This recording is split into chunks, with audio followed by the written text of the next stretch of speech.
unfortunate, vulnerable children. So when these children die, these are not natural causes of death. The people responsible for mothers that are dying without, being attended to because the politicians have stolen money, we will not spare them.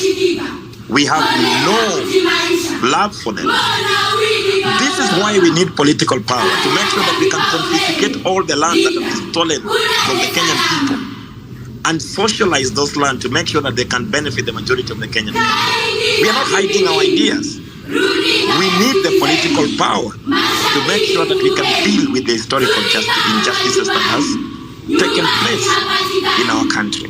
So this is why we need political power. Comrade Booker, yes, thank you very much. I would like you to just band together the kind of organizations we have at NCCPA.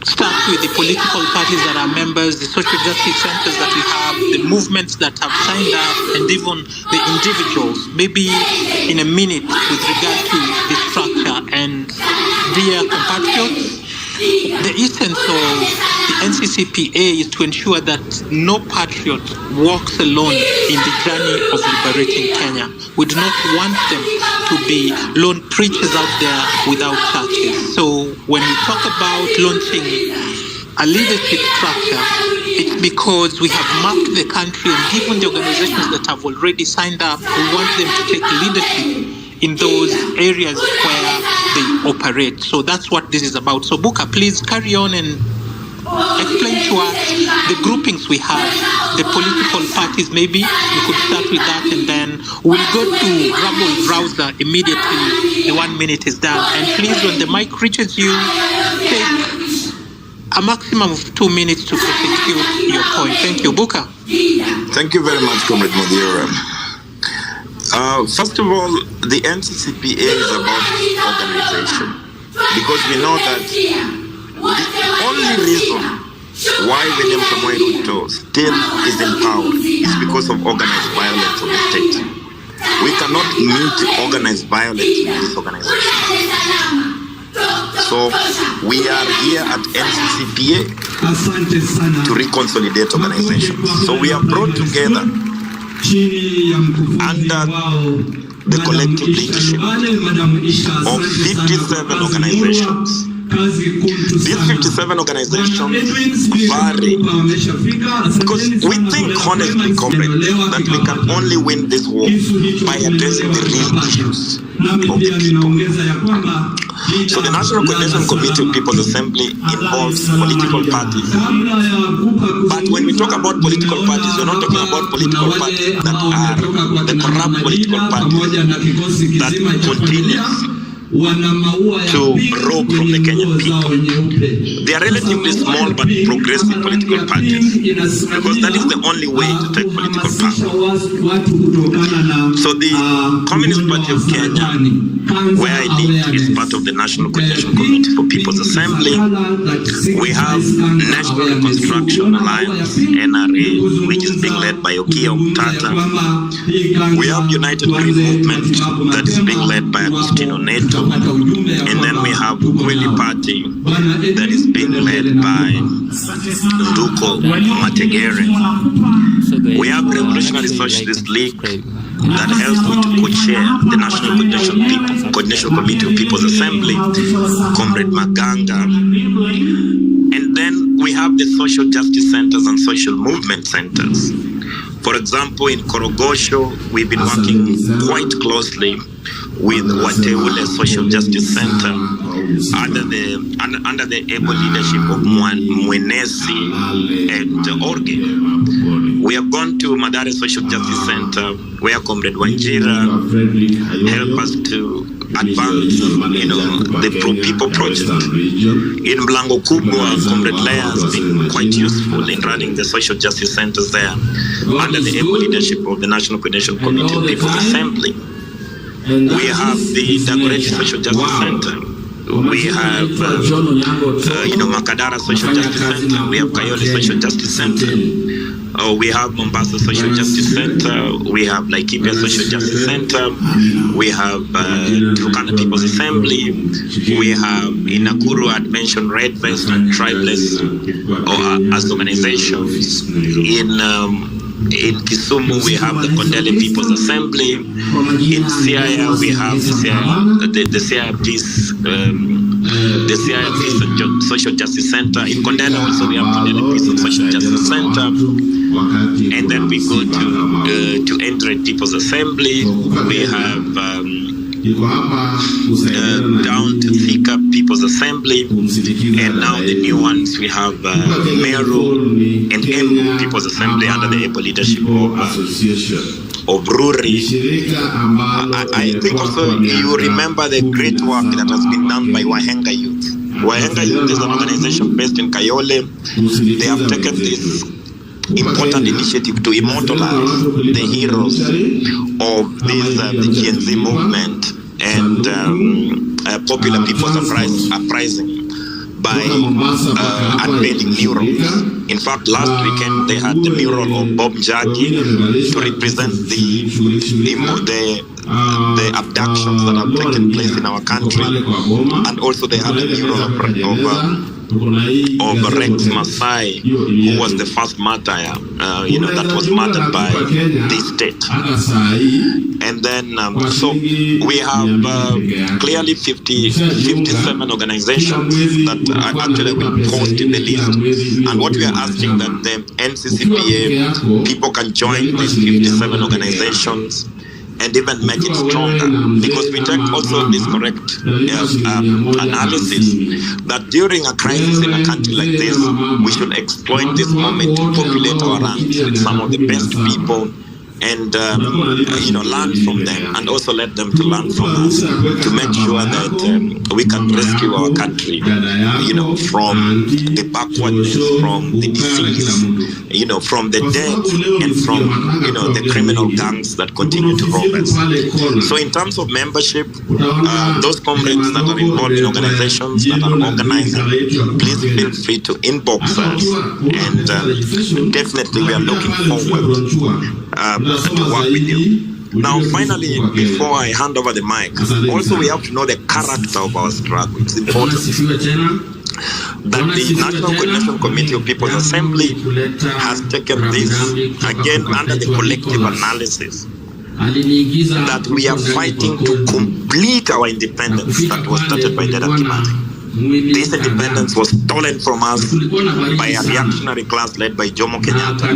It was stolen from us again by dictator Moi. It was stolen from us again, not just by dictator Moi alone, but his henchman, William Samoei Ruto, with his newfound friend Raila Odinga. We have never been able to complete our independence, to start the immediate and the most urgent task, which is to start the national construction of our country. This is what we must do. So at this moment, we must put all our differences aside and unite to defeat the primary enemy, which is President William Samoei Ruto and his ilk, and make sure that this independence cannot be hijacked by either organized reactionary forces. We must be careful about the NGO reactionary. We must be careful about the agents of imperialists that are recruiting in the street. We must be careful that this process is never hijacked again by the enemies of the Kenyan people. Comrade Mudhira, Thank you very much, Comrade Buka, for giving that background about the kind of work that's going on in the National Coordination Committee of the People's Assemblies. Just to let you know that we've been conducting trainings for the past 4 weeks at Taj Tower under the very generous hosting of Senator Okiya Omtata. Now, we'll give you more information, but first, let's go to Rabble Browser. And please try to stick to the 2 minutes. I'm sure we have lots of people who want to give their input on this. Rabble Browser, the mic is on you. Hello. Can you hear me? Loud and clear, Rabble Browser. All right. So I appreciate the microphone to be able to speak. I also appreciate what Buka has explained, because it's very important for people to have a background on the kind of, as he calls it, the character of the struggle. I wanted to speak on something I spoke about on the same space 3 weeks ago, because it came up again, and seemingly it's a bit of a tricky conversation to have. When people talk of civic... Okay, Rabo Hauser, just allow me to make an announcement, and that is, should this space drop, ladies and gentlemen, be sure that we'll put it up, so just hang on for a bit, we'll set it up, and then we'll continue the conversation. We intend to run these until we've tackled all the substance that we feel is important for this day. Carry on, Rabbi Rouser. All right, so I wanted to speak on the conversation about civic education and a certain narrative that I've seen being pushed. It's not necessarily a bad narrative in the sense that the people pushing it, the people pushing the said narrative have a good intention, but there's a problem in the narrative of civic education. So the idea, as expressed most audibly by one comrade Morara, who is his work has been brilliant, and it's carrying the core. But something he mentioned, that we're supposed to go educate the villagers, because the village vote is the problem, and those people voting for the wrong people is a problem with Kenya. And I have long argued that that is not the problem we have in this country. If you go to those communities are disempowered from the political structure, from the national political structure. It is not from ignorance that they vote for the people they do. It is because they have no options. The system has been created to push them out. So my suggestion that I wanted to make here for the second time is that we should be going into these communities to learn. This space, the way you've built this space is very amazing, in the sense that you want to collect the views of everybody and to understand what people think. But Twitter and social media is very limited. It represents less than 2% of the country. Twitter even less than 2%, and the number of people who end up in our spaces is a tiny fraction of that. When you talk of having conversations in the rural areas, we should be looking to learn. Let us understand these villages where no government service exists, literally not a dime of taxes touches there. Let's understand how those communities live. How have they not died? How are they still growing? What economic structure do they have? Because economy is history in Nairobi. What economic structure do they have down there? How are they surviving? What is their rule of law? How do they operate? It is very, very important for us to tap into this indigenous knowledge. Knowledge is a product of lived experience. So everywhere that there is lived experience of human beings, there is knowledge. So let us look to tap into that, not call them ignorant and try to push them out of the conversation by claiming to educate them, but rather let's go learn from them. Let's teach them the little we know. But in the process, let us understand that our knowledge is not superior to theirs. Let us understand that these conversations are very important to have with the disconnected. I call them disconnected communities. They're usually called marginalized communities. These communities where you go and you're told, Ukirudi Kenya, Salimiana. Let us go there, let us learn from them. It is very important. Second and finally, I wanted to speak on something Buka has mentioned on Mtumba economy. It is very important for people to understand that it is not a coincidence that we have a Mtumba economy. It is not a coincidence that we cannot build, we cannot manufacture our own things, our own, as Buka said, cars, even though I'd prefer a carless economy. But that's besides the point. There's a reason why we cannot manufacture our own clothes. There's a reason why we can't manufacture our own things. It is because of the kind of structure, the kind of economic structure the world operates on. And it is very important for people to understand this. It is quite simple. I can explain it in 30 seconds. Capitalism is a structure that prioritizes profit for these people called capitalists. So you as a capitalist, you build this thing, you employ people, so you pay people to provide their labor to you, right? And obviously, if you're being paid 100,000 a month, you know for sure the capitalist is making more than 100,000 within that month, right? So you know very well there's something they're stripping off of you, otherwise their business wouldn't make sense. What does that do to the structure of the world? It means this capitalist entity is always looking for two things. It is always looking for new markets, and it is always looking for the cheapest labor. So, for example, in the US, a lot of the companies moved their manufacturing out of there. They took it to China because that's the cheapest place to manufacture. Our labor cannot match the sweatshops of Bangladesh. So we cannot manufacture our own things because our own people won't buy them. They won't be affordable, right? Most people will not buy those because of this capitalist structure. Someone would have to build the business, produce those clothes, pay these people a pittance of a wage, and expect to get a market. It is as simple as that. That's why we cannot manufacture our own cars, because we cannot compete with the labor of China and the US because they have wider, cheaper, and more automated labor. So that's where we get the imperial structure, where there's the imperial core, where they manufacture, and us, we are supposed to provide only two things: new markets for them and the cheapest labor for them. That is a simple structure. It is as simple as that.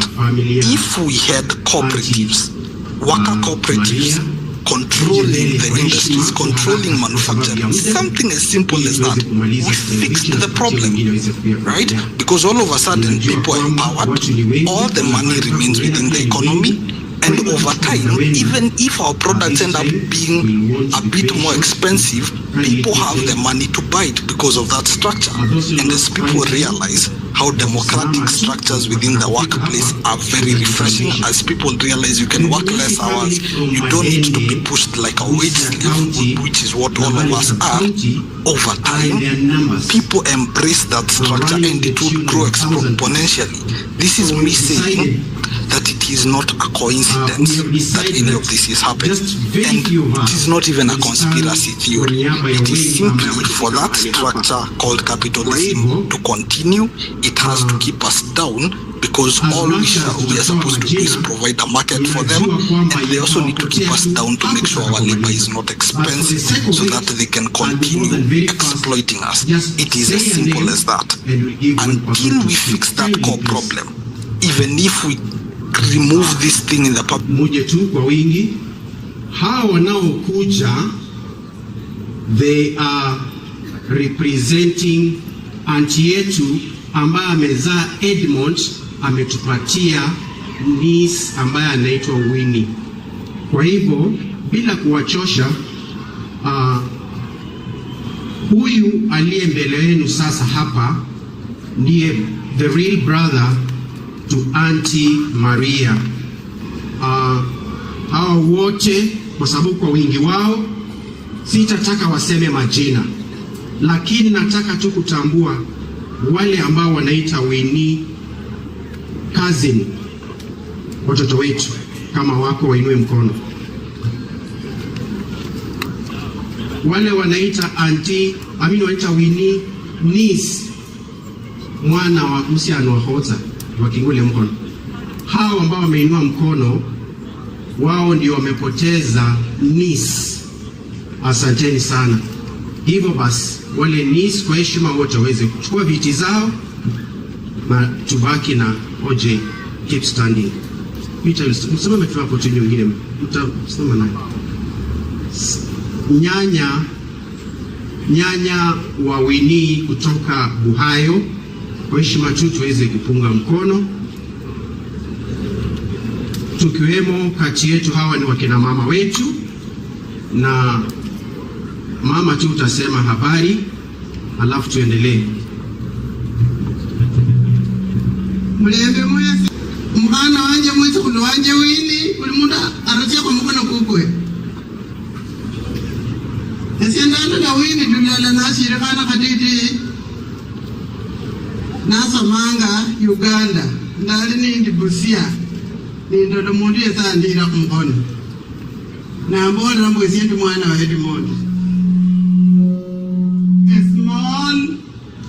tiny, slim, black, beautiful girl.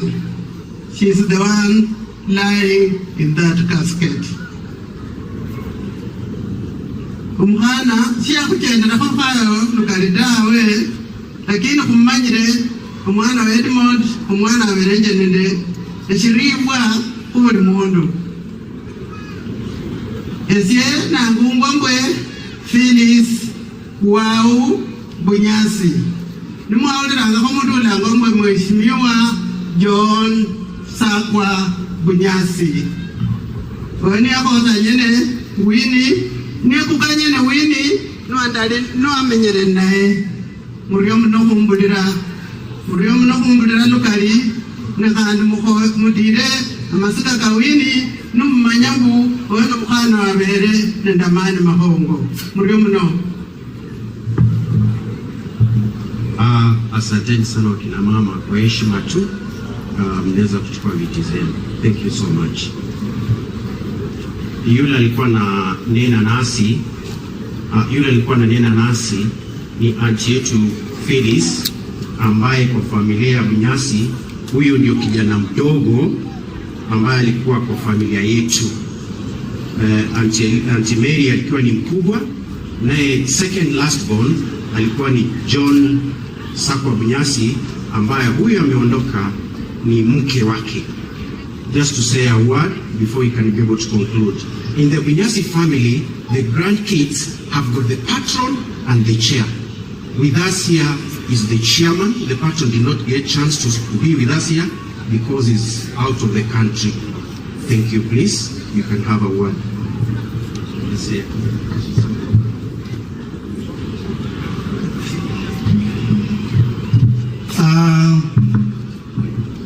wale wote wamekuja kuomboleza na sisi, hamjambo. Familia ya Winnie, wale marafiki, wale wametoka mbali, kwa niaba ya watu kutoka Madende, Busia County, sisi tuko na huzuni sana kwa sababu tumepoteza mtoto wetu. Kwa Edmond na Mama Stella, we know this is a very hard moment. You require God's grace to hold on this. Winnie was the only daughter of Edmond and Stella. We feel it as a family, but all we will say that Winnie has lived her life. She was an all-rounder. She was a person who was out to create her own past legacy. She has created a very difficult and very powerful legacy. Sisi ile tunaweza sema tu, we are very, very, very sad that we are missing a daughter that used to bring us together. A lot of us, we watch Citizen mostly because of Dida. Asante sana kwa familia, pole sana. With us here is Philip Sakwa Ojuang and Peter Ojuang. Thank you. Then take your seats. Now, before I hand over the mic, I want to summarize this way: that none of us on the face of the earth will walk away alive. So this that we are witnessing today is just but a route for us all. We celebrate the life of a good-lived daughter, sister, a neighbor, and a cousin, Winnie Wire Ndubi. Go well. We wish you a very nice transition, and may you be an angel to remember us in this long transition journey. My name is Anton Nyagwa Ujua. Thank you.